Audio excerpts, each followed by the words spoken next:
வணக்கம். இனியவை என்ற நிகழ்ச்சியில தொடர்ந்து நம்ம பெண்கள் சார்ந்த பல ஆரோக்கிய குறிப்புகளை பார்த்துட்டு வரங்க.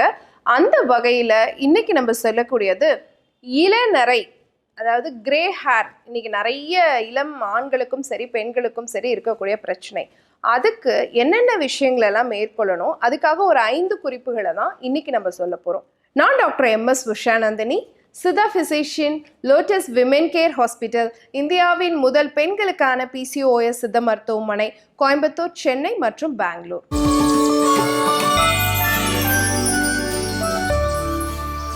அதுக்கு முன்னாடி மறந்து போன மரபும் தொலைந்து போன ஆரோக்கியமும் உங்களுடைய சிந்தனைக்காக இன்னைக்கு நம்ம சொல்லக்கூடிய ஒரு விஷயம். இன்னைக்கு நிறைய பேருக்கு இந்த கால்சியம் டிஃபிஷியன்சி அப்படிங்கிறது இருக்கு இல்லைங்களா? மூட்டு வலி வருது. நிறைய பேர் டாக்டர் கிட்ட போயிட்டு பல்லுக்கெல்லாம் நிறைய ட்ரீட்மெண்ட் எடுத்துக்கிட்டே இருக்கும். அந்த நம்ம முன்னோர்கள் காலத்துல இவ்வளோ டென்டிஸ்ட் எல்லாம் கிடையாது. ஆனா அவங்க எல்லாமே பாத்தீங்கன்னா இன்னைக்கும் 70-80 வயசு இருக்கக்கூடிய பாட்டிங்க கூட பாத்தீங்கன்னா இன்னைக்கும் அவங்க எல்லாத்தையும் கடிச்சு நல்லா சாப்பிட முடியுது. ஆனா இன்னைக்கு ஒரு 40-50 வயசு கடந்தவங்கனால பாத்தீங்கன்னா எல்லாருமே ஆர்டிஃபிஷியல் பல்லு தான் வச்சிருக்கிற மாதிரி இருக்கு. ஏன் இந்த நிலைக்கு நம்ம தள்ளப்பட்டிருக்கோம்? நம்ம முன்னோர்கள் அந்த காலத்திலேயே இந்த வெற்றிலை, பாக்கு, சுண்ணாம்பு அப்படிங்கிறத வச்சு ரெகுலராகவே சாப்பிட்டுட்டு இருந்தாங்க. அதுக்காக நான் டெய்லி வெத்தலை பாக்கு போடுங்க அப்படின்னு நான் சொல்லலை. ஆனால் வாரம் ஒரு முறையாவது அந்த வெற்றிலை, பாக்கு, சுண்ணாம்பு தரிப்பது அப்படிங்கிறது ஒரு பழக்கம் இருந்துட்டு இருந்ததுனால தான் நம்ம முன்னோர்கள் கிட்ட கால்சியம் டிஃபிஷியன்சி அப்படிங்கிற ஒரு விஷயமே இல்லாமல் இருந்திருக்கலாம். ஆனால் நம்ம அந்த மரபை மறந்துட்டு இன்னைக்கு கால்சியம் மாத்திரைகள் பின்னாடி ஓடிக்கிட்டு இருக்கோம். கூடவே சேர்த்து நிறைய பேருக்கு இருக்கக்கூடிய மூட்டு வலி, நிறைய பேருக்கு பல்லு, முடி வளர்ச்சி, இது எல்லாத்துக்கும் நம்ம கஷ்டப்படுறோம். ஸோ இந்த மரபை நம்ம மறந்துட்டோமோ, அதனால தான் நம்மளுடைய சந்ததியினர் கால்சியம் டிஃபிஷியன்சினால கஷ்டப்படுறாங்களா? யோசிச்சு பாருங்களேன். இளநரை அப்படிங்கிறது இன்னைக்கு ஆண்களுக்கும் சரி பெண்களுக்கும் சரி வரதுக்கான முக்கியமான காரணம் நம்மளுடைய ஸ்கேல்ப்ல இருக்கக்கூடிய மெலனோசைட்ஸ் அப்படிங்கிற செல்கள் மெலனின் அப்படிங்கிற பிக்மெண்ட்டை ப்ரொடியூஸ் பண்றதுல கொஞ்சம் பிரச்சனை இருக்கு. அது சீரா இல்லை ப்ரொடியூஸே பண்ணலை. இதுதான் காரணம். இதுக்கு முக்கியமா ஒரு 5 காரணங்களை நம்ம சொல்லலாம். ஒன்று பார்த்தீங்க அப்படின்னு சொன்னா விட்டமின் B12 டிஃபிஷியன்சி. அப்போ விட்டமின் B12 குறைபாடு இருந்தால் இளநரை வரும். அதே மாதிரி இரும்பு சத்து குறைபாடு, அயன் டிஃபிஷியன்சி, அதனாலையும் வரலாம். ஃபோலேட் டிஃபிஷியன்சி, ஃபோலேட் சத்து குறைவாக இருந்தாலும் வரலாம். 4வது காரணம் காப்பர் சத்து குறைபாடு, செம்பு சத்து குறைபாடு அப்படின்னு சொல்லலாம். 5வது காரணம் ஹைப்பர் தைராய்டிசம். தைராய்டு பிரச்சனை கூட இருந்தாலும் சரி குறைவாக இருந்தாலும் சரி, ஹைப்போவாக இருந்தாலும் ஹைப்பராக இருந்தாலும் T3 T4 உடைய லெவல் கூட குறைச்சல் எது இருந்தாலுமே இந்த கிரே ஹேர் வரதுக்கான சான்சஸ் இருக்கு அப்படிங்கிறது நம்மளுடைய காரணங்களாக இருக்கு. அப்போ இந்த காரணங்களை சரி செய்யறதுக்கு என்ன பண்ணலாம்? நம்ம வீட்டில் அன்றாடம் இருக்கக்கூடிய கருவேப்பிலை தான். அப்போ ஒரு 20 கருவேப்பிலையை எடுத்து தண்ணி போட்டு நல்லா கொதிக்க வச்சு ஒரு 2 டம்ளர் தண்ணி விடுங்க.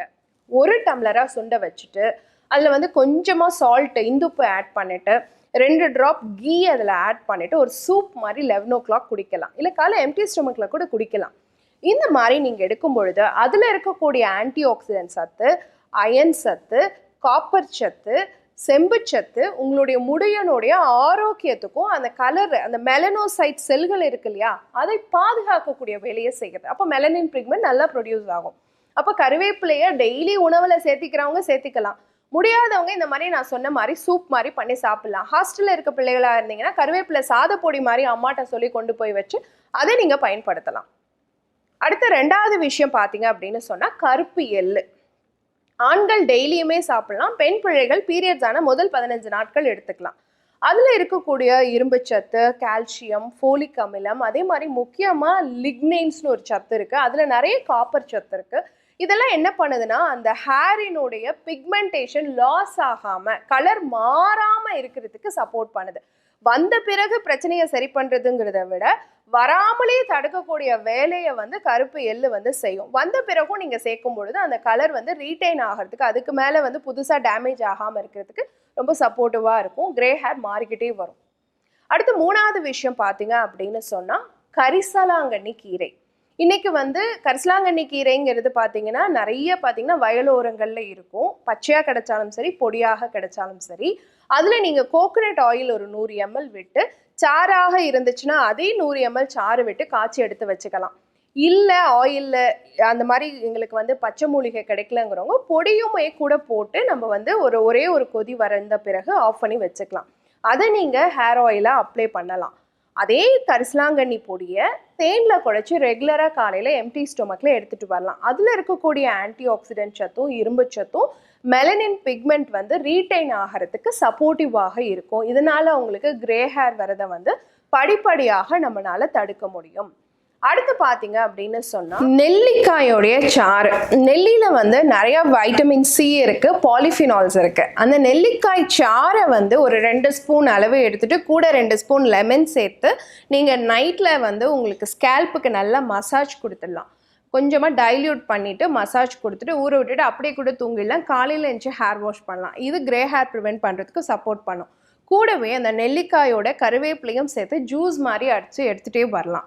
இது என்ன பண்ணுன்னா உங்களுடைய மெலனின் பிக்மெண்ட்டை ரீட்டைன் பண்ணுறதுக்கும் கிரே ஹேர் வராமல் தடுக்கிறதுக்கும் வந்த ஹேரையுமே கொஞ்சம் கொஞ்சமாக கலர் மாற்றி அமைக்கிறதுக்கும் சப்போர்ட்டிவாக இருக்கும்.